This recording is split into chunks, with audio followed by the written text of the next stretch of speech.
Bonjour, bonjour, cher peuple de Dieu, que le Seigneur vous bénisse abondamment ce matin. Que la paix de notre Seigneur Jésus-Christ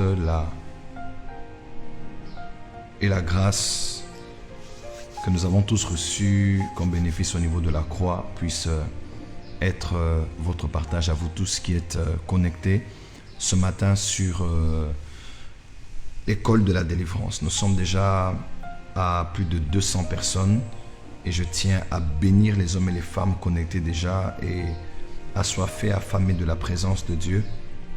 Que Dieu vous bénisse ce matin. Alors vous allez remarquer que notre live ne se fait plus avec la vidéo. Dorénavant, il en sera ainsi jusqu'à la fin de ce programme.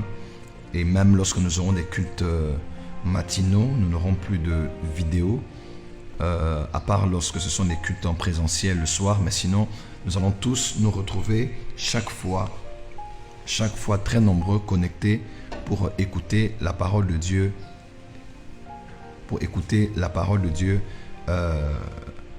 Juste avec la voix de l'orateur, c'est-à-dire avec la voix de l'enseignant. Que Dieu vous bénisse abondamment.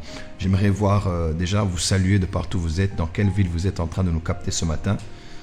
Dites-moi seulement dans quelle ville vous êtes et puis nous allons commencer dans 2 minutes notre message de ce jour. Vous êtes où exactement, dans quel pays, dans quelle ville? J'espère que le son est clair et que tout le monde peut m'entendre audiblement. Shalom, shalom, shalom, shalom. Que Dieu vous bénisse. Bonjour, bonjour aussi Elsa Paquillon. Merci depuis Paris. Merci depuis... Dieu vous bénisse abondamment de partout où vous êtes. Dites-moi dans quelle ville vous êtes. Je rêve de vous, papa et prophète Jogras. Le prophète Jogras sera là. Je serai là aussi à Hanouka. Restez connectés et le Dieu de ses serviteurs, les prophètes, se servira de nous par sa miséricorde pour vous bénir. J'espère que le son est clair, que tout le monde peut clairement m'entendre et tout le monde peut être connecté facilement. Voilà, République dominicaine d'Afkar, Silla, Dieu vous bénisse. Depuis Paris, Elijah PL. Depuis les États-Unis, Marlène Kaluina, Dieu vous bénisse. Depuis les USA, Philadelphia, Stéphanie Nadège, merci beaucoup. Lubumbashi Wantashi, Michel Moukania, Dieu vous bénisse abondamment. On me dit super le son, Dieu vous bénisse. Nous sommes en direct sur YouTube en même temps. Nous sommes sur Facebook et YouTube. Rassurez-moi que le son est clair. Très clair le son, merci. Depuis le Cameroun, le son est parfait, merci. Depuis Villejuive, Clara Thilo, Dieu te bénisse ma précieuse fille. Depuis Abidjan, Valérie Kakou. Voilà, nous sommes déjà en direct pour l'école de la délivrance. Et s'il vous plaît, de partout où vous êtes, merci beaucoup d'aller au bas de vos écrans, de prendre le lien, le mettre sur toutes vos stories, de prendre vos liens et de les partager à tous les groupes Facebook et à tous vos amis sur les réseaux sociaux, de permettre à un grand nombre de personnes d'être bénies et édifiées ce matin. Alors on peut aller ensemble, on est déjà plus de 250 personnes. Nous pouvons tous aller au bas de l'écran et commencer à partager, mais aussi à identifier les membres de nos familles. On peut le faire durant 2 minutes ou 3 minutes. Ensuite, nous allons commencer le message de ce matin. Je salue El Sabele qui est mon interprète. Dieu te bénisse abondamment pour le bon travail que tu fais et apprécié dans le monde entier. Plusieurs nous écrivent pour dire combien ils sont bénis par le travail que tu fais. Vas-y, continue, que Dieu se souvienne de toi. Depuis Libreville, Slove, Mwanga, depuis Libreville, Grazi, l'unique, Dieu vous bénisse. Depuis Tunis, Malkia, Lyon, depuis, on me dit le son est très clair et bien. Karine Zolana, la Suisse toujours présente, comme d'habitude, ça fait des années. Je tiens vraiment à bénir Karine Zolana, toute sa famille pour sa fidélité, sa loyauté, sa constance dans nos programmes ici à la porte des cieux, bien que n'étant jamais venue, elle est en esprit avec nous. Voilà, nous allons au bas de nos écrans et nous partageons le direct. C'est la nouvelle manière de présenter école de délivrance. Chaque matin, nous n'aurons plus d'images. Nous voulons que nous puissions tous être connectés parce que du reste, ce sera un programme qui sera produit dorénavant par Power FM, qui est la radio parallèle à cette chaîne de télévision Power Channel. Dieu vous bénisse abondamment. La puissance dans les ondes école de la délivrance sur Power FM, sur la page officielle Prophète Joël Francis Tatou et sur YouTube. Allez au bas de vos écrans. On peut continuer à partager, continuer à inviter et taguer les membres de nos familles parce que dans les minutes qui suivent, j'aimerais commencer déjà notre leçon du jour. École de la délivrance en 3 temps et en 3 dimensions. La délivrance en 3 temps et en 3 dimensions. La délivrance en 3 temps et en 3 dimensions. Voilà, nous continuons à partager. Ne vous dites pas, voilà, le son diminue un peu, ok. Ne dites pas, prophète, on n'a pas ton image, on aimerait bien te voir. Le plus important n'est pas mon visage, n'est pas le visage de l'orateur, mais le plus important, c'est la parole. On me dit le son n'est plus clair du tout. Essayez de ne rien toucher, tout était bien auparavant. Merci beaucoup. On dit le son ABC. Ok, on dit ça commence à déranger. Ok, vous avez commencé en esprit, n'entrez pas dans la chair. Merci beaucoup à l'équipe technique. Gardons le cap et ne modifions pas les choses. Tout le monde était déjà connecté, tout le monde va très bien. Tout va très bien. Voilà. Bonjour Dad. Aujourd'hui, priez pour moi, s'il vous plaît, depuis les États-Unis. Raïssa, que la main de Dieu soit sur toi. Au nom de Jésus-Christ. Merci de continuer à taguer les membres de vos familles, de continuer à partager. Voilà, ça va mieux. Merci beaucoup à la technique, à la régie de Power FM, la puissance dans les ondes. Nous sommes là ce matin déjà et il en sera ainsi tous les matins de 6h à 7h pour des temps de prière et des temps d'enseignement sans avoir besoin de l'image de l'orateur, que ce soit moi ou un autre orateur. Nous n'aurons plus besoin de pouvoir voir le visage de l'orateur. Vous vous direz tout simplement que vous êtes face à la radio, que vous entendez le message par la radio Power FM. Préparez-vous déjà à cela. La radio sera bientôt en ligne, mais aussi en présentiel pour toutes les personnes qui pourront capter au travers des fréquences mégahertz, c'est ça que l'on aura à nous présenter très très bientôt. Que Dieu vous bénisse abondamment. Voilà, nous commençons par la prière et nous allons recommander ces instants entre les mains du Seigneur. Éternel Dieu de gloire, il est écrit dans ta parole, dans le psaume 103, il est écrit: mon âme bénit l'Éternel et n'oublie aucun de ses bienfaits. Nous voulons bénir ton nom, instruire à nos âmes de te bénir aujourd'hui, de t'élever, de t'exalter, de te magnifier, car toi seul est Dieu et nul n'est semblable à toi. Seigneur, reçois la gloire, reçois l'honneur, parce que tu nous as gardés tout au long de cette nuit, tout au long de la semaine passée. Tu nous permets encore aujourd'hui de commencer une nouvelle semaine. Et Seigneur, tu le sais aussi bien que nous, et même mieux que nous, que cette semaine sera parsemée de beaucoup d'imprévus, parsemée de beaucoup de combats, parsemée de beaucoup de bonnes opportunités aussi. Tout ce que nous voulons, c'est de dire comme Moïse: ne nous laisse pas quitter ces lieux tant que tu n'iras pas toi-même avec nous. Mais nous avons l'assurance, plus que Moïse, qu'il est écrit dans ta parole, dans le psaume, dans Matthieu 28, verset 20, que voici, je suis avec vous tous les jours jusqu'à la fin du monde. Nous ne sommes pas seuls, mais tu es toi-même avec nous. Et nous savons que tu ne nous abandonneras point, tu ne nous délaisseras point, tu es avec nous et que aujourd'hui jusqu'à dimanche, nous allons marcher avec toi. Et dire même au beau milieu du danger comme David: même si je marche dans la vallée de l'ombre de la mort, je ne crains aucun mal car tu es avec moi. Ta houlette et ton bateau me rassurent. Merci Père d'être avec nous, d'être avec chacun de nous dans chacune de nos entreprises, chacun de nos allées et retours, dans chaque mouvement que nous allons faire. Nous savons que tu es avec nous et parce que tu es là, c'est la garantie de la victoire, car il est écrit: avec Dieu nous ferons des exploits et il écrasera nos ennemis. Père, dans le nom de Jésus-Christ, nous détruisons toute œuvre du diable, tout plan maléfique, satanique, diabolique contre nos vies, nos familles, nos destinées. Nous paralysons cela au nom de Jésus-Christ. Cette semaine est déjà ouverte pour chacun de nous et nous déclarons que nous marchons dans la victoire. Nous ne combattons pas pour la victoire, mais nous combattons à partir de la victoire acquise à la croix. Nous combattons dans la victoire et nous sommes déjà plus que vainqueurs par celui qui nous a aimés, car nous sommes dans une guerre dans laquelle un a déjà combattu avant nous, il a vaincu et il nous accorde la victoire qu'il a déjà reçue pour nous, et nous entrons dans la guerre sachant qu'à la fin du film, c'est nous qui avons remporté la victoire et qui avons gagné. Je bénis ces hommes et ces femmes, les auditeurs de ce programme, au nom de Jésus-Christ. Amen, amen, amen. Amen, que Dieu vous bénisse abondamment. Bienvenue à l'école de la délivrance et merci beaucoup de prendre part à ce programme chaque matin de 6h à 7h. Programme inclus dorénavant cette année et pour les années qui vont suivre dans notre programme de 40 jours de jeûne et prière annuel à l'église Port des Cieux dénommé Hanouka, de chaque année portant le nom de l'année correspondante. Et pour cette année, c'est l'année 2021, Hanouka 2021.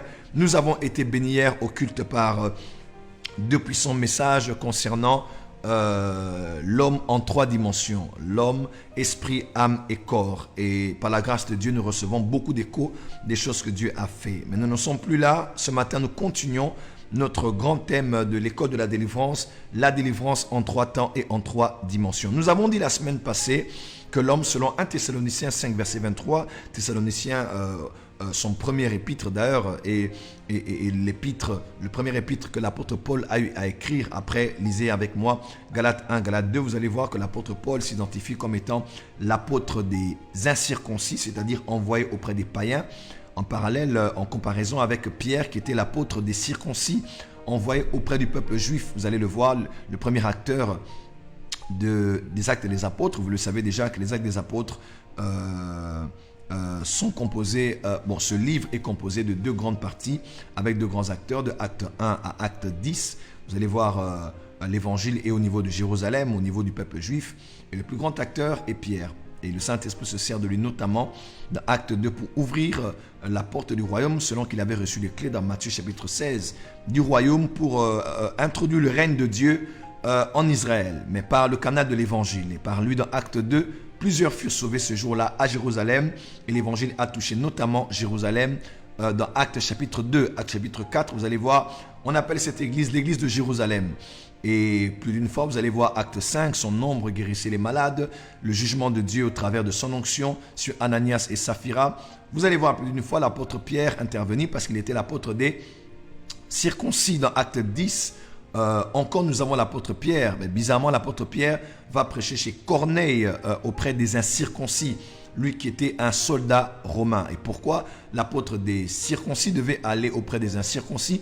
C'est parce que c'est lui qui avait reçu les clés du royaume. Il avait ouvert le royaume non seulement aux Juifs, mais pouvait aussi l'ouvrir aux non-Juifs. Ainsi, l'homme qui était choisi par Dieu dans Actes chapitre 9, Paul, qui était apôtre des incirconcis, appelé à l'être, vous allez voir, Dieu l'avait révélé à Ananias. L'apôtre Paul ainsi a commencé, dans Acte 9, il a été appelé, mais il a commencé son ministère à partir de Acte chapitre 9, acte 10, acte 11, lors de la création de l'église d'Antioche, la création embryonnaire de l'église d'Antioche, acte 13 en particulier, on voit pleinement l'apôtre des païens entrer dans son mandat. Donc, et à partir de acte 13 jusqu'à la fin des Actes des Apôtres, l'évangile maintenant quitte Jérusalem vers les Juifs pour aller maintenant vers les païens. Et l'acteur principal, c'est Paul. Et Paul a écrit son épître aux Thessaloniciens, le premier d'ailleurs de tous ses épîtres, pour s'adresser à ce peuple qui passait par des temps difficiles après avoir perdu les leurs, plusieurs saints après avoir été aussi affectés par une conscience des fois biaisée de l'éternité, de la félicité céleste. L'apôtre Paul a commencé à expliquer des choses. Vous allez voir dans 1 Thessaloniciens, il parle ainsi de l'enlèvement de l'église. Mais nous ne sommes pas là, l'apôtre Paul dans 1 Thessaloniciens 5 verset 23, il dit donc avant que le Seigneur ne puisse ainsi revenir, ne puisse venir prendre son église, il y a quelque chose d'important que vous devez savoir, c'est qu'il faut qu'il sanctifie votre être tout entier, qu'il garde pur votre être tout entier, esprit, âme et corps. Je répète, esprit, âme et corps. Votre être tout entier, esprit, âme et corps. En d'autres termes, l'être humain, le chrétien en particulier, est esprit, âme et corps. Et comme je l'ai dit hier à l'église Porte des Cieux, l'homme est tripartite autant que Dieu est trinitaire. Parce qu'il fut créé à l'image et à la ressemblance de Dieu. Ça veut dire, quand on dit dans Genèse 1 verset 26, faisons l'homme à notre image, à notre ressemblance. Dieu est en train, Père, Fils et Saint-Esprit, de dire, on va faire un être qui est exactement comme nous. Il sera un seul individu, mais avec 3 parties à l'intérieur de lui, 3 personnes qui le composent. On ne peut pas dissocier, séparer, diviser. Lorsqu'on divise, ce n'est plus la Trinité. Lorsqu'on retire le Père de ce groupe des 3, ce n'est plus du tout, je faisais rire quelqu'un, je disais, n'aie pas peur du G3, du G20, du G20, du G8, du G n'importe lequel de ces G, de ces grandes puissances économiques qui dirigent le monde aujourd'hui, mais il faut que tu saches t'allier au G3. Le G3, c'est le plus grand G de l'univers. C'est le Père, Fils et Saint-Esprit, co-éternel, co-créateur, coexistant, travaillant ensemble pour l'humanité et notamment pour le plan de la rédemption. Le Père est le créateur, le Fils est le rédempteur et le Saint-Esprit est le régénérateur. Alors l'homme a été créé aussi esprit, âme et corps au commencement. Et lorsque l'homme a péché, Dieu a dit, lorsque tu en mangeras, tu mourras. Effectivement, Adam était mort. Mais pourquoi n'était-il pas mort directement physiquement? C'est parce que cette mort n'avait rien à voir avec une mort physique charnelle. Cette mort avait tout à voir avec une mort spirituelle. C'était son esprit qui était mort. Et la mort spirituelle, par définition, est tout simplement la séparation de l'esprit de l'homme avec Dieu. La séparation de l'esprit de l'homme avec Dieu. L'esprit existe, l'esprit est encore dans l'être tout entier, mais l'esprit n'a plus la prééminence parce qu'il n'est plus connecté au Dieu créateur. Très, très important. Il n'est plus connecté au Dieu créateur. Très important. Est-ce que quelqu'un peut taper avec moi G3, G3, G3, G3? Voilà pourquoi quelqu'un a aussi dit que le chrétien est la quatrième personne de la Trinité. Voilà, Dieu est Dieu trinitaire, mais il est écrit, nous sommes participants de la nature divine et le chrétien est connecté au G3 et nous faisons ensemble le G4. J'aimerais dire à quelqu'un ce matin, n'aie pas peur de cette journée, n'aie pas peur des choses qui vont arriver, tu es connecté au G3. Tu es connecté au G3 et avec le G3, vous faites G4. J'aimerais dire à quelqu'un, n'aie pas peur du Canada, des États-Unis, de l'Allemagne, de la France, de l'Angleterre, voilà, de ces grandes puissances qui décident des fois de l'avenir de l'humanité. J'aimerais te dire, tu es connecté au G3 et tu es participant de la nature divine. Tel il est, tel nous sommes aussi ici-bas sur la terre. Que Dieu soit glorifié. Voilà, alors que tu suis ce message, continue à taguer ceux de ta famille, de partager le direct, d'inviter les amis afin de permettre à un plus grand nombre d'être bénis ce matin. Nous sommes connectés à Power FM, École de la délivrance, et je crois que Dieu est en train de nous visiter ce matin. Voilà, je vais aller calmement. J'allais rapidement pour l'introduction, comme ça je peux entrer calmement dans le message de ce matin. Voilà, donc nous sommes nés de nouveau. Voilà, que disais-je? Lorsque l'homme ainsi a péché, l'homme n'était plus esprit, âme et corps, mais l'homme était âme, corps et esprit. Âme, c'était maintenant l'homme lui-même, le siège de ses émotions, ses sentiments, le siège de ses émotions, de son intelligence et de sa volonté qui dirigeait son être tout entier. Et lorsque Christ est venu, Christ est mort pour nous. Lorsque nous avons reçu ainsi le jour où nous avons fait la prière du pécheur, cru en l'œuvre salvatrice de Jésus-Christ à la croix, quelque chose s'est passé de très très fort, c'est que nous avons été sauvés. Nous avons reçu la vie éternelle. Romains 10, versets 9 à 10, il est écrit, la parole de Dieu déclare dans Romains 10, versets 9 à 10, si tu confesses de ta bouche le Seigneur Jésus et tu crois dans ton cœur que Dieu l'a ressuscité d'entre les morts, tu seras sauvé. Donc nous sommes sauvés en croyant du cœur et en confessant de nos bouches. En confessant de nos bouches. Ainsi nous sommes sauvés. Donc lorsque tu es sauvé, à vrai dire, ce n'est pas ton corps qui est sauvé, dans ton être tout entier, parce que tu as la même taille, le même poids, le même teint, les mêmes cheveux, les mêmes yeux, la même couleur des yeux, les mêmes dents, tout ce que tu avais avant d'être sauvé, tu l'as encore après avoir été sauvé. Ton âme reste la même parce que tu as la même volonté, la même intelligence et les mêmes émotions. En d'autres termes, c'est ton esprit qui est sauvé, ce n'est pas ton âme ni ton corps. Jacques chapitre 1 verset 20 à 21, je fais vraiment un rappel pour ceux qui nous rejoignent, comme ça je sais commencer par cette base pour aller beaucoup plus loin. Et l'esprit de l'homme est sauvé et nous avons dit l'âme n'est pas sauvée. Mais dans Jacques 1 verset 20 à 21, il est écrit de pouvoir se connecter à la parole de Dieu, la parole qui est le lait, qui peut sauver nos âmes. Qui peut sauver nos âmes? Donc l'âme n'est pas sauvée. L'âme n'est pas sauvée. L'âme n'est pas sauvée. L'âme n'est pas sauvée. L'âme n'est pas sauvée. Quelqu'un m'entend? L'âme n'est pas sauvée. L'âme est en train d'être sauvée. Lorsque tu reçois Jésus, ton esprit est sauvé. Ton âme est en train d'être sauvée. Et dans 1 Corinthiens 15, vous allez voir, on parle de l'enlèvement. On dit que ce jour-là, le corruptible, c'est-à-dire notre corps corruptible, va se revêtir de l'incorruptible. Va se revêtir de l'incorruptible. Donc, lorsque vous êtes sauvé, vous recevez Jésus, votre esprit est sauvé. Votre âme est en train d'être sauvée par la parole que vous écoutez, les enseignements, les instructions. Votre volonté se soumet à la volonté de Dieu par la parole. Votre intelligence se renouvelle par l'intelligence de Dieu dans sa parole. Vos émotions sont dans le mood des émotions du fruit de l'esprit. Là maintenant vous avez l'amour, vous avez la joie, vous avez la foi, vous avez la tempérance, vous avez la bonté, la bénignité, vous avez la maîtrise de soi, vous avez toutes ces choses maintenant bâties au niveau de votre volonté, de votre intelligence et surtout au niveau de vos émotions.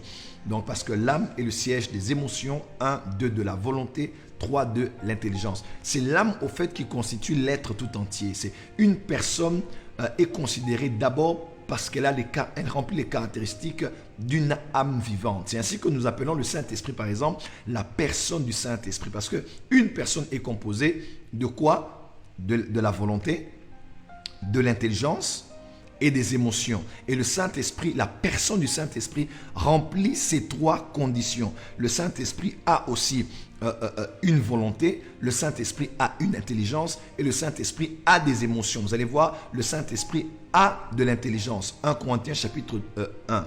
Il est écrit ceci, voilà,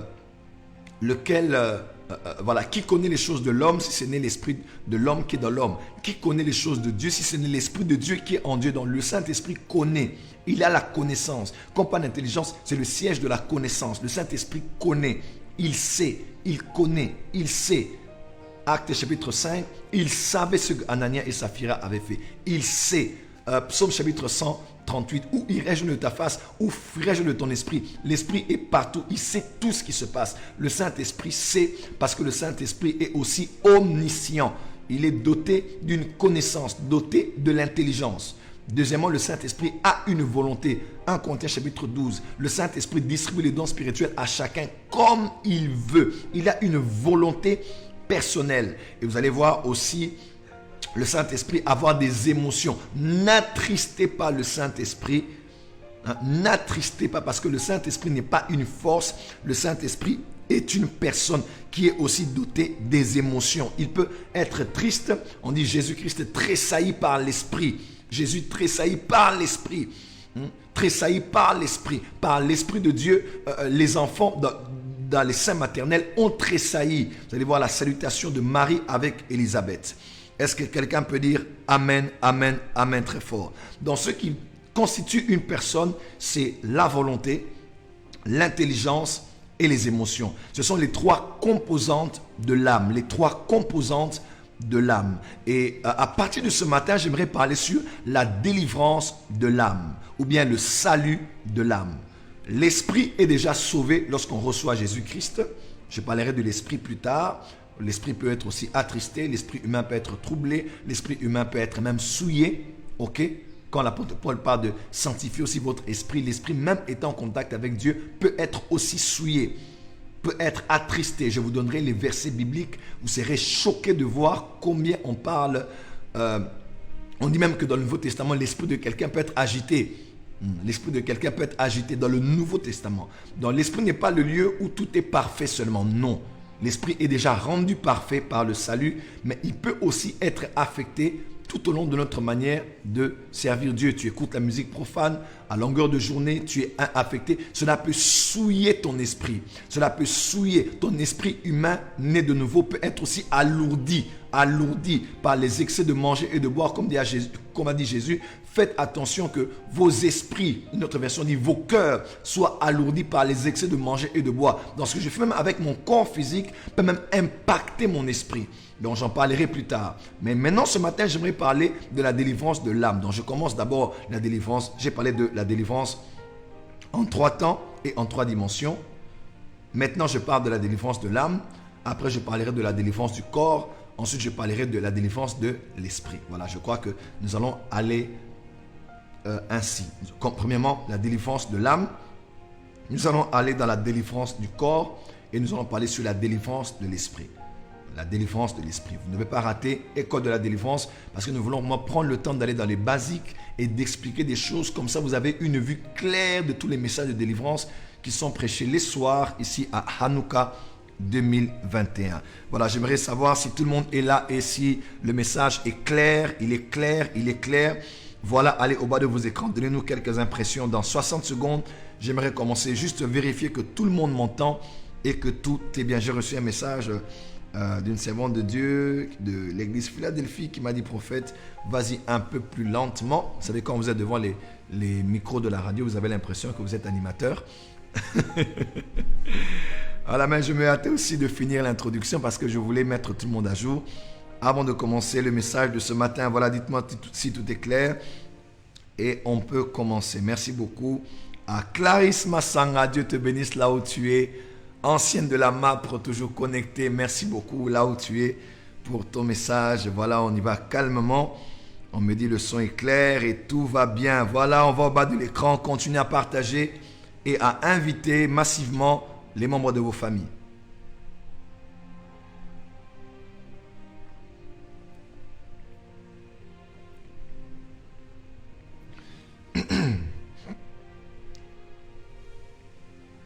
Voilà, le son est bon, c'est à cause de la qualité des micros. Ce sont les micros de la radio, dont le son est totalement différent des micros que nous utilisons pour les cultes. Voilà, on est à plus de 400 personnes, nous comptons sur vous pour récupérer les 300 autres, les 500 autres. On peut aller à plus de 1000 même aujourd'hui.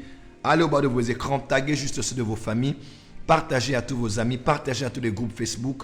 Et dans les secondes qui suivent, je vais commencer vraiment le vif du sujet. Je vais introduire aujourd'hui, dans 30 minutes, nous finissons l'école de la délivrance. Et demain, maintenant, je vais commencer à approfondir. Voilà, nous parlons ainsi de la délivrance de l'âme. La délivrance de l'âme.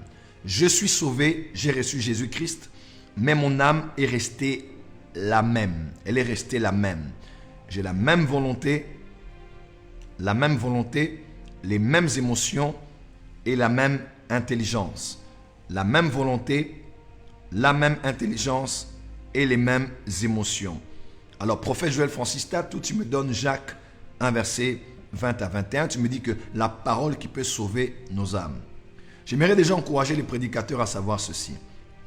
Lorsque l'on dit que nous devons prêcher à tout homme et à tout l'homme, nous devons savoir ceci. Donc, nous devons avoir un message qu'on appelle un message holistique.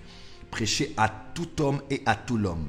Prêcher à tout homme, c'est prêcher à tout être humain, vivant sur la surface de la terre, peu importe sa race, sa place, sa situation géographique, son niveau social, son regroupement linguistique, tribal.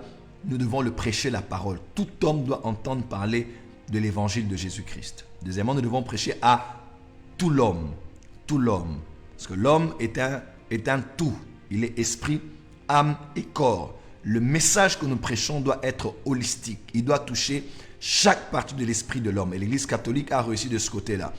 L'Église catholique a institué des églises pour nourrir l'esprit de l'homme. L'Église catholique a institué des écoles pour formater l'âme de l'homme, l'intellect de l'homme, la volonté de l'homme. Si vous allez voir, des fois les plus disciplinés même sont des ressortissants des églises, des écoles catholiques. Nous ici, on en a eu beaucoup, n'est-ce pas, Pat Carva? On a eu ici, vous allez les voir dans la ponctualité, dans la propreté, dans l'hygiène, dans la façon de se tenir, parce qu'ils viennent de là, ils ont même été à tendance un peu à être au couvent ou à entrer dans la prêtrise. Vous allez voir, ces genres de personnes sont souvent très réglés, très réglés, et ils sont très stricts, très corrects.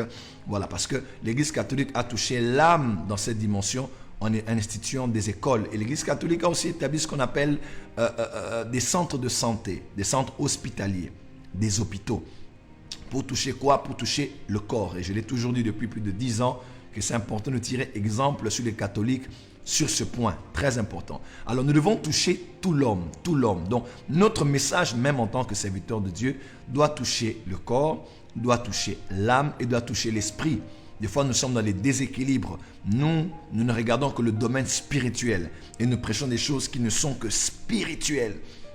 Certains vont dire, nous ne regardons que les choses de l'âme parce qu'il faut prêcher le renouvellement de l'intelligence, la motivation, soit fort parce qu'au niveau des émotions, aujourd'hui on est tous down. Covid-19, les uns ont divorcé, les autres ont des familles ou des familles qui sont recomposées, d'autres ont des enfants qui se sont suicidés, d'autres ont des enfants rebelles qui ont fugué, d'autres ont des problèmes de finances. Tout le monde est démotivé d'une manière ou d'une autre dans sa vie. Regardez, tu sais, des fois quand je regarde les statuts WhatsApp, même des chrétiens, je me dis, nous vivons dans un monde des victimes.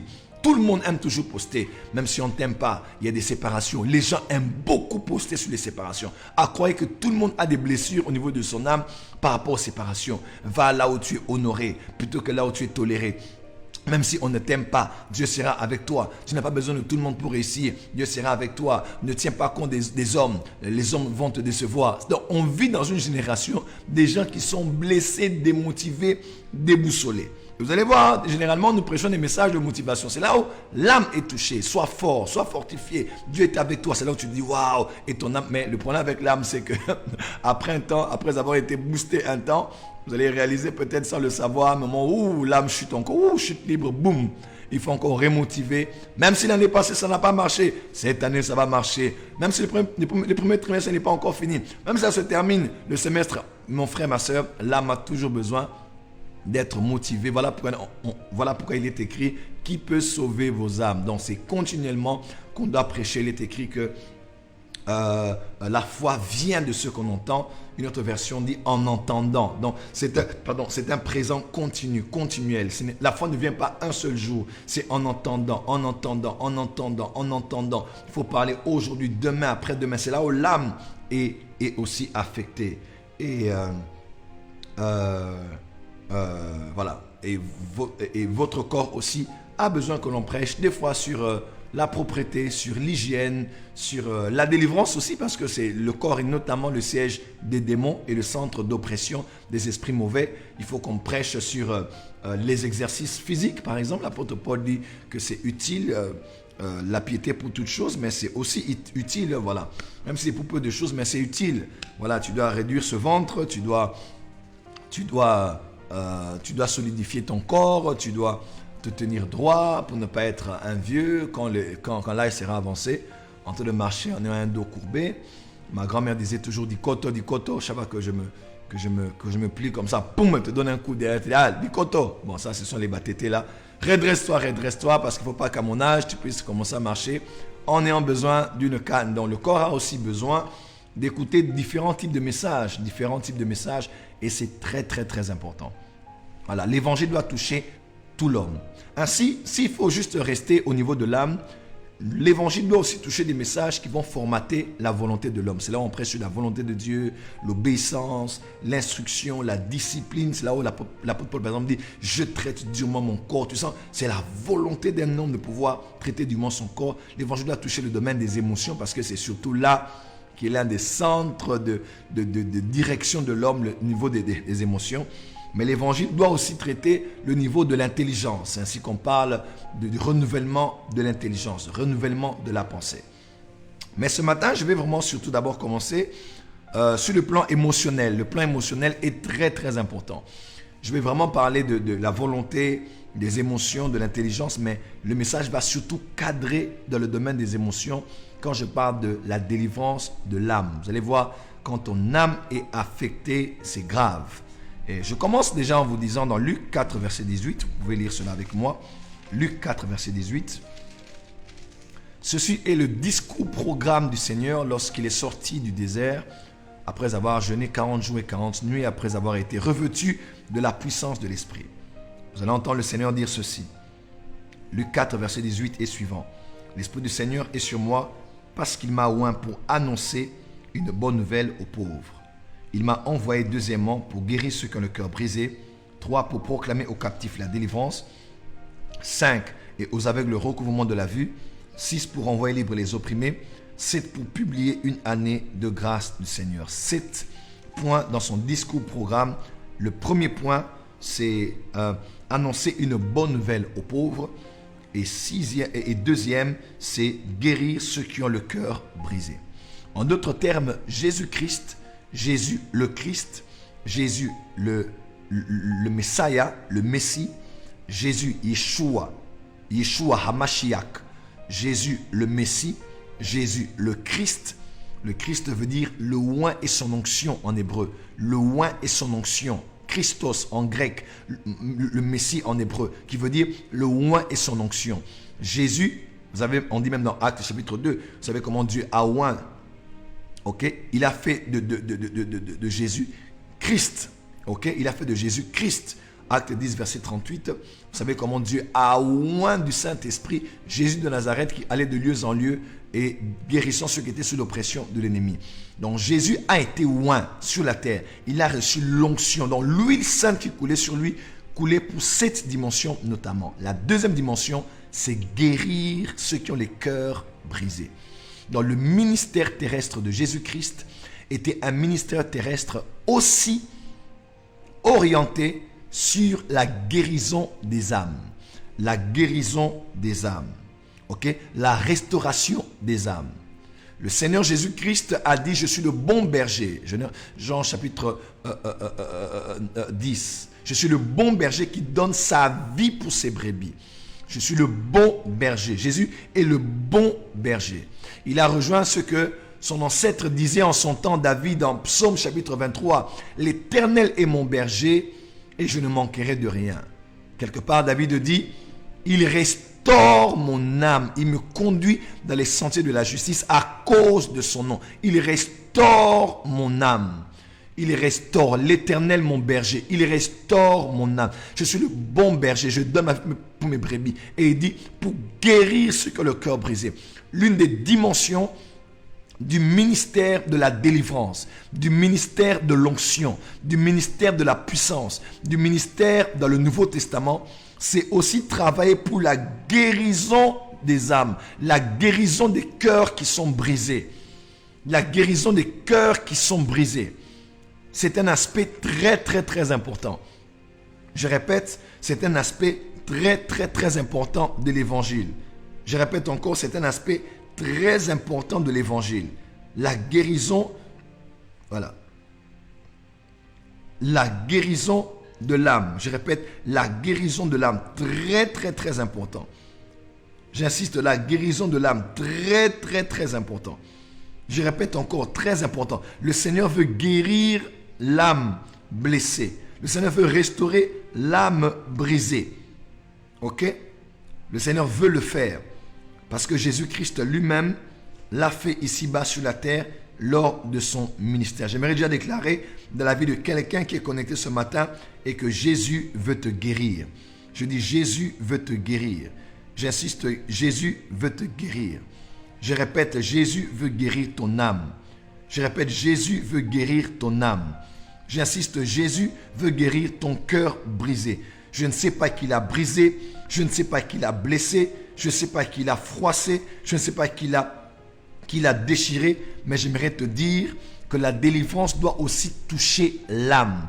Je vais expliquer beaucoup de choses à ce sujet et plusieurs personnes sont déformées, plusieurs personnes sont devenues méchantes, plusieurs personnes sont devenues vivant dans la défensive, plusieurs personnes sont devenues dans la vie agressive. Des fois, vous allez voir des gens les juger, dire beaucoup de mal le concernant, mais vous ne savez pas au fait que c'est juste parce que ces personnes n'ont pas été guéries au niveau de leur âme. Elles n'ont pas été restaurées au niveau de leur âme. Elles n'ont pas été délivrées au niveau de leur âme. Je vous donne 2 textes ce matin et nous allons clôturer. Lisez avec moi ces 2 textes. Vous allez être tellement touchés par la réalité de ce qui se passe dans ces textes. Écrivez avec moi 2 Samuel,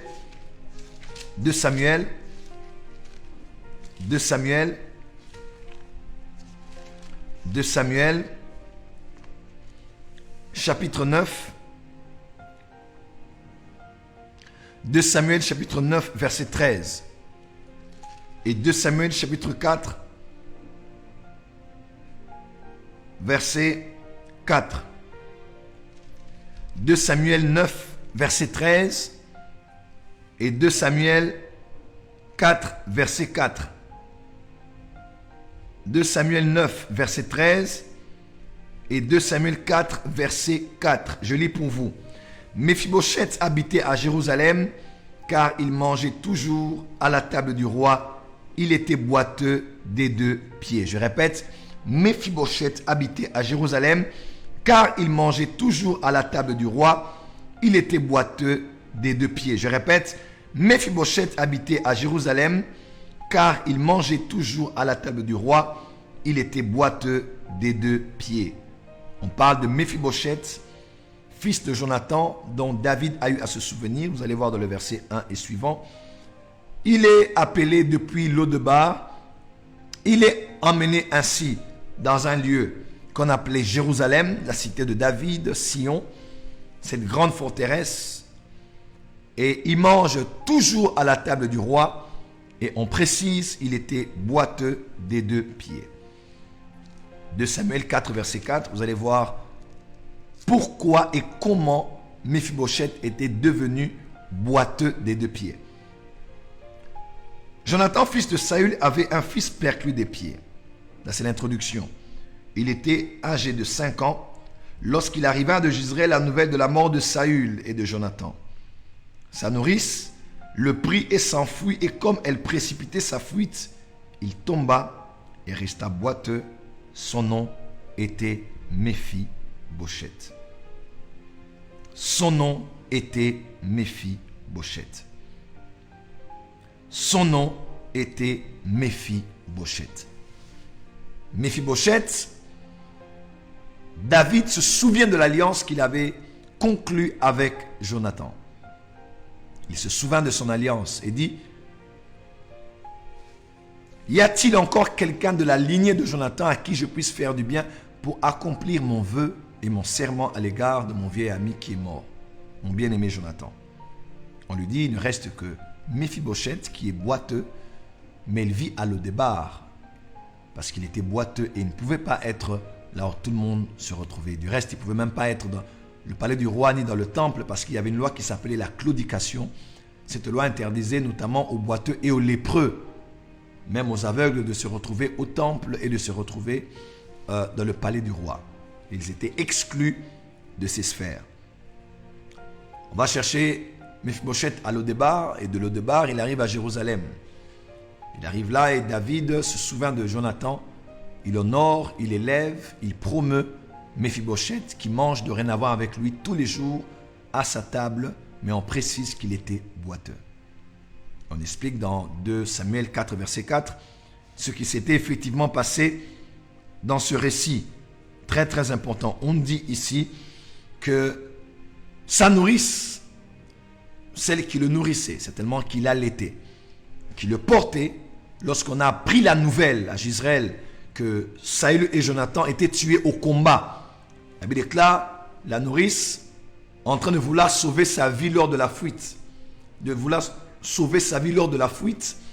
voulait sauver sa vie lors de la fuite par inadvertance, par accident, par négligence ou même volontairement, a laissé tomber, a fait tomber Méphibosheth qui n'avait que 5 ans. Et ce jour-là, il n'est pas seulement tombé, mais il est resté à terre et il est devenu boiteux de ses 2 pieds. Elle voulait sauver sa vie, elle a laissé tomber Méphibosheth. Mes frères et sœurs, écoutez-moi très très bien. Je répète, écoutez-moi très très très bien. Je répète, écoutez-moi très très très bien.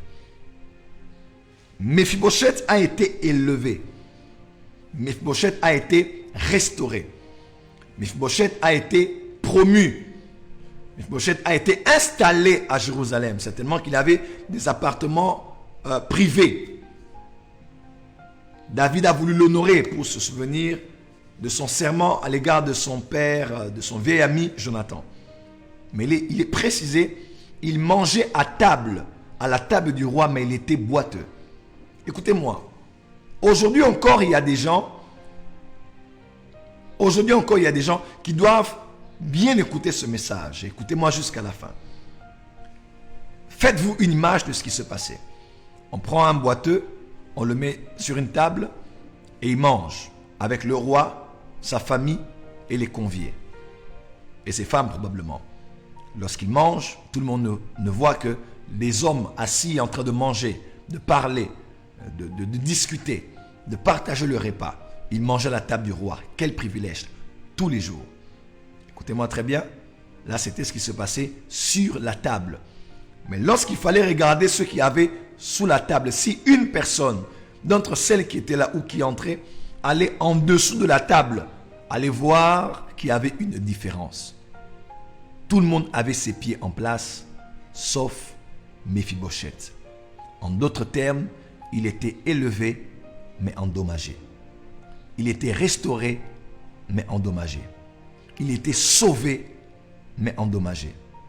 Il était établi, mais endommagé. Il était promu, mais endommagé. Il était enrichi, mais endommagé. Il était privilégié, mais endommagé. Il était en connexion avec David, mais endommagé. Il était entré dans l'alliance avec David, mais endommagé. Il habitait dans les appartements du roi, mais endommagé. Il portait peut-être le nom de la famille du roi, mais endommagé. Il entrait partout avec des privilèges, mais endommagé. Tout le monde voyait au-dessus de la table qu'ils étaient tous pareils, mais en dessous de la table, on voit la différence. Il était un homme qui était endommagé. Mes frères et sœurs, aujourd'hui encore, plusieurs sont entrés en alliance avec le rejeton de la postérité de David. Celui qui s'appelle Jésus-Christ, qui est venu, qui est mort pour eux, et par une alliance éternelle qui les a sauvés. Ils ont vraiment été sauvés. Ils ne sont plus à Lo-Débar dans le monde, ils sont à Jérusalem, dans l'église de Jésus-Christ. Ils sont déjà dans la famille des enfants de Dieu. Ils sont remplis de l'esprit. Ils mangent les mets du roi. Ils écoutent des révélations. Ils écoutent la parole. Ils parlent en langue. Ils prient en esprit. Ils servent comme protocole. Ils s'assoient sur les premières rangées. Ils sont pasteurs. Elles sont prophétesses. Ils sont docteurs. Elles sont pasteurs. Ils sont protocoles. Ils prennent part aux grâces des enfants de Dieu. Le sang de Jésus travaille pour eux. Les anges de Dieu travaillent pour eux. Ça, c'est ce qu'on voit au-dessus de la table. Mais si on va en dessous de la table, il y a plusieurs qui sont prophètes mais endommagés. Plusieurs qui sont prophétesses mais endommagés. Plusieurs qui sont mariés mais endommagés. Plusieurs qui parlent en langue mais qui sont endommagés. Il y a ceux que tout le monde voit dans ce qui est artificiel, dans tout ce qui est plastique, dans tout ce qui est apparence. Mais lorsqu'on va en dessous de la table, on est choqué. On est choqué de voir que ces personnes à l'extérieur semblent bien se porter, semblent avoir vraiment été sauvées. Mais au fond, il y a des choses qui sont endommagées jusqu'à ce jour. Et vous savez pourquoi? Ce n'est pas parce que ce jour-là, il est endommagé. Mais c'est parce que plusieurs années passées, plus de 20 ans peut-être même 30 ans, peut-être 40, on ne donne pas l'âge de Méphibosheth, mais peut-être c'était 40 ans après. Mais il avait 5 ans, quelque chose s'était passé. La personne en qui il avait confiance, la personne qui le nourrissait, la personne qui lui donnait du lait, qui lui donnait la vie, qui lui donnait la subsistance même, vitale, pour son bien-être, pour sa nutrition, parce qu'elle voulait sauver sa vie, cette personne l'a laissé tomber. Et depuis ce jour-là, le fait qu'on l'ait laissé tomber était tellement fort qu'il a été brisé au niveau de ses pieds et qu'il n'a plus jamais été guéri. Plusieurs personnes viennent à l'église, chantent, prêchent, prient, servent Dieu.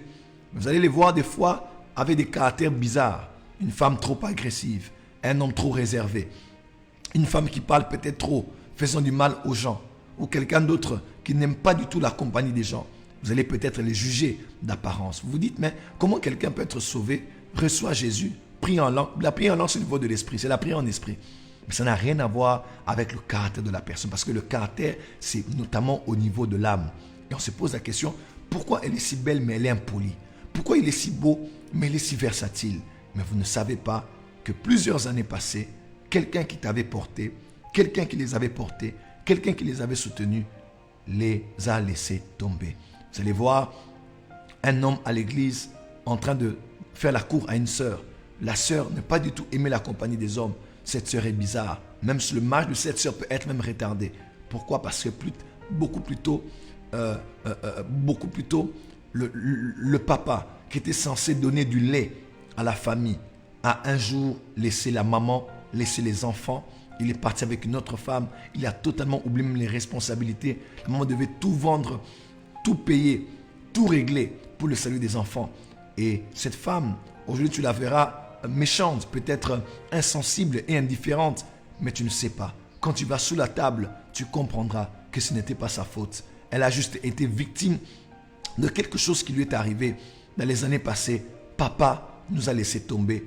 Papa nous a abandonnés. Ainsi, à cause de ça, elle a une mauvaise image des hommes, mauvaise image des maris dans la maison, mauvaise image des pères de famille. Automatiquement, cette manière de voir les choses s'est attachée à tous les hommes qu'elle rencontre. Lorsqu'un homme rencontre, elle se dit, c'est un menteur, elle s'est dit, il commencera bien, mais il m'abandonnera en chemin. Elle s'est dit, on aura des enfants demain, il me laissera pour une autre. Elle se dit, il sera un adultère, il ira avec une autre. Elle se dit, il va nous laisser même dans la maison. Il risque de me laisser à la maison et m'abandonner avec les enfants, comme notre Père l'a fait pour notre mère et pour nous. Mes frères et sœurs, l'église de Jésus est un lieu où il y a beaucoup de malades. Voilà pourquoi je le répète encore aux serviteurs de Dieu, ne jugez pas les gens à l'église. Arrêtez de vous en prendre aux gens. On peut discipliner, on peut être dur, on peut être sévère, on peut consoler, on peut conseiller, mais il ne faut jamais oublier qu'il y a des gens d'apparence. Il faut aller au-delà de ce que l'apparence peut montrer. Il y a des personnes qui sont vraiment instables parce qu'elles sont déchirées. Elles n'ont pas été guéries. L'âme n'a pas été délivrée. L'âme n'a pas été sauvée. Le niveau émotionnel est totalement down, est totalement aller à l'extrême, soit aimant trop, s'attachant trop. Vous allez voir des gens, elle est prête à tout. Il est prêt à tout pour avoir quelqu'un, prêt à tout pour garder les amis, prêt à tout. Et vous ne savez pas, c'est peut-être quelqu'un qui a un sentiment de rejet.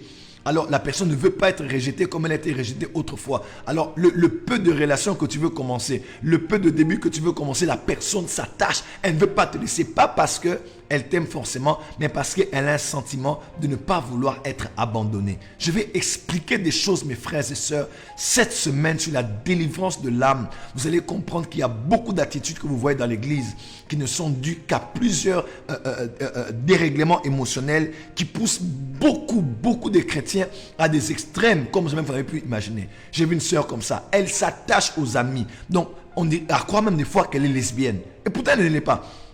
Elle aime ses amis comme si elle était en train de sortir avec elle. Elle aime s'attacher aux gens, toujours collante, toujours attachée, toujours attachée. Et ces genres de personnes, tu vas peut-être te dire, non, elle aime trop l'affection. Des fois, ça n'a rien à voir avec l'affection.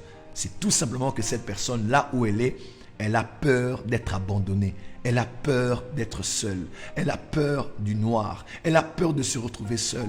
Elle a peur d'être dans un environnement où, lorsque vous allez la voir, elle va encore se retrouver seule, n'ayant personne.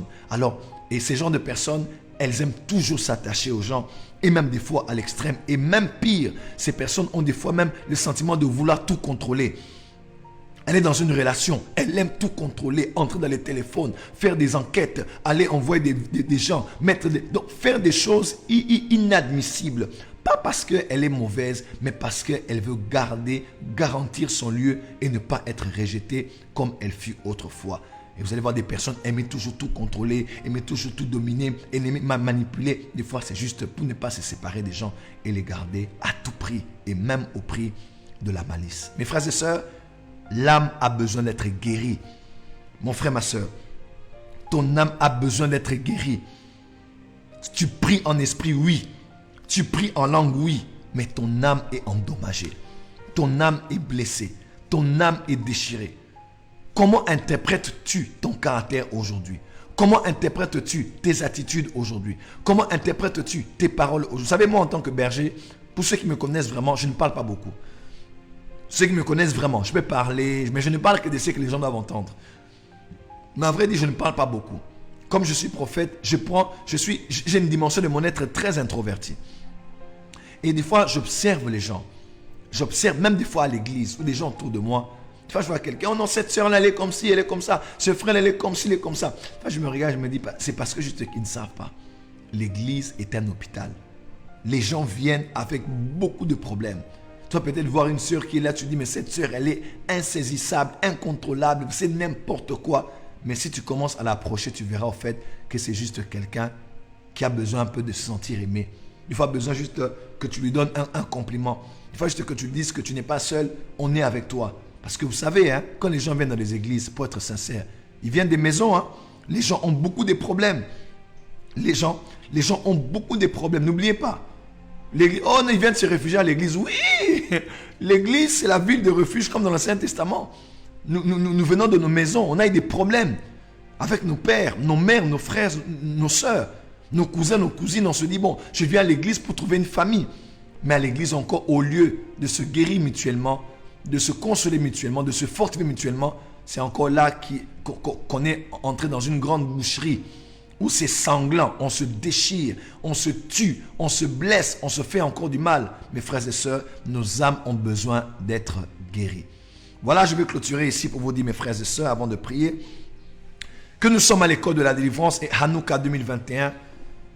Nous sommes là vraiment dans Hanouka 2021 pour vous enseigner des choses à l'école de la délivrance. Et je vais être le seul à enseigner durant ces 40 jours parce que j'ai un fardeau à part les soirs, on vient prêcher, aller étape par étape. Et je veux que ce soit même ton programme préféré. Chaque matin de 6h à 7h, on va aller vraiment en profondeur, petit à petit, étape par étape, surtout par rapport à l'âme. Je veux vraiment rester dans l'âme, parce que c'est le siège de notre personnalité. C'est l'âme qui détermine ce que ton esprit sera. C'est l'âme qui détermine ce que ton corps sera. L'âme, c'est le siège de tout. C'est là où est ta volonté. Même être un homme spirituel, c'est déterminé par la volonté de ton âme. Ma volonté a décidé que mon esprit est de l'ascendant. C'est l'âme qui dirige tout. C'est l'âme. C'est l'âme qui est le volant. C'est l'âme qui donne la direction. Est-ce que quelqu'un peut me dire un amen très fort? J'aimerais dire à quelqu'un là où tu es, ton âme a besoin d'être guérie. Ce matin, et pour Hanouka 2021, nous sommes en train de prier. Je suis en train même de prier pour moi-même. Seigneur, guéris-moi, guéris-nous, guéris-nous, guéris-nous. Il y a des gens qui ont des cœurs brisés, des femmes qui ont des cœurs brisés, des hommes qui ont des cœurs brisés, déchirés. Mais Jésus-Christ est venu encore aujourd'hui pour guérir ceux qui ont les cœurs brisés. Et je crois qu'il va le faire pour chacun de nous. Il est 7h juste et nous allons prier le Seigneur. Père, dans le nom de Jésus, je prie pour ces plus de 500 personnes connectées ce matin à notre direct qui ont été bénies par ce message. Je prie que tu commences par moi-même, que tu ailles au niveau des auditeurs et que par ta grâce, nous soyons guéris. Que cette parole illumine nos âmes et nous emmène à mettre un rétroviseur et à se souvenir de ces choses qui se sont passées. Non pas pour nous faire du mal encore en y pensant, mais pour voir l'origine de notre vrai problème et savoir comment en sortir et en guérir. Merci pour le Saint-Esprit qui vient nous consoler et nous guérir. Et merci pour la gloire qui te revient au nom de Jésus-Christ. Amen. Voilà, vous avez été bénis ce matin à l'école de la délivrance. S'il vous plaît, vous voulez envoyer votre offrande. Le lien PayPal est là. PayPal, utilisez le lien et envoyez votre offrande ce matin pour honorer le Dieu qui vous a parlé dans ce culte M-Pesa, Airtel Money, Orange Money et même Western Union. Les détails sont là. Allez sur WhatsApp, écrivez. Et même sur notre groupe Telegram, allez-y et entrez dans la grande famille EPDC Global. Je vous retrouve tout à l'heure. On se retrouve tout à l'heure à midi, juste pour la guerre de midi, avec le pasteur Daniel Kembolo et le soir avec le prophète Jean Toto Chabani à la grande plénière. Soyez là très nombreux. Nous continuons à jeûner liquide en buvant de l'eau, en buvant du thé au miel, mais aussi en buvant du jus de raisin. On se retrouve tout à l'heure à midi pour l'école, pour la guerre de midi et à 16h précise à la porte des cieux. Pour cette nouvelle semaine, nous aurons le prophète Jean Toto Chabani qui vient en force avec un puissant message pour notre édification. Merci beaucoup d'avoir suivi, chers frères et sœurs de le Seigneur. On se retrouve demain à 6h pour École de la délivrance. Shalom.